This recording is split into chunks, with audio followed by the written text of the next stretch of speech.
色列甲巴勒斯坦一件组织哈马斯发生冲突哦。美国总统拜登下令支援以色列，这场冲突敢会影响到美国方面对台海情势的关注？有外交学者是认为讲，若是伊朗嘛介入攻击以色列，美国一定会增派军力往地方东哦，有可能会去影响到美国对台湾的承诺。拆斥巴勒斯坦的伊斯兰激进组织哈马斯向攻击以色列，两边爆发大规模的武装冲突。美国总统拜登已经下令另外提供予以色列支持。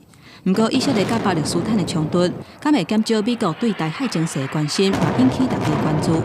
有外交学者认为讲，关键就伫战事敢有扩大。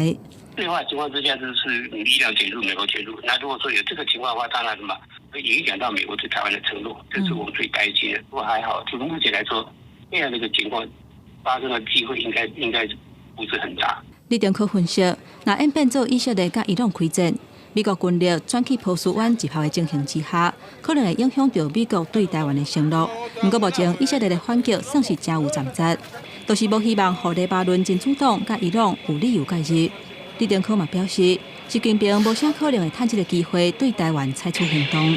中共最近的发言也提到嘛，就是说希望这个以色列跟巴勒斯坦呢，能够以这个两国解决方案来达成最终和平协议。战争真正扩大到波及到两岸的机会应该大。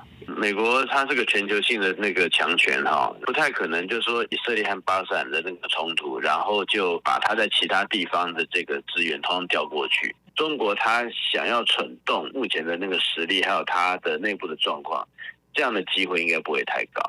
罗伊东指出，中国目前内部的问题真多，军方高层嘛当地咧整备，现出时若要派大规模的部队来拍台湾，可能性并无大。记者综合报道。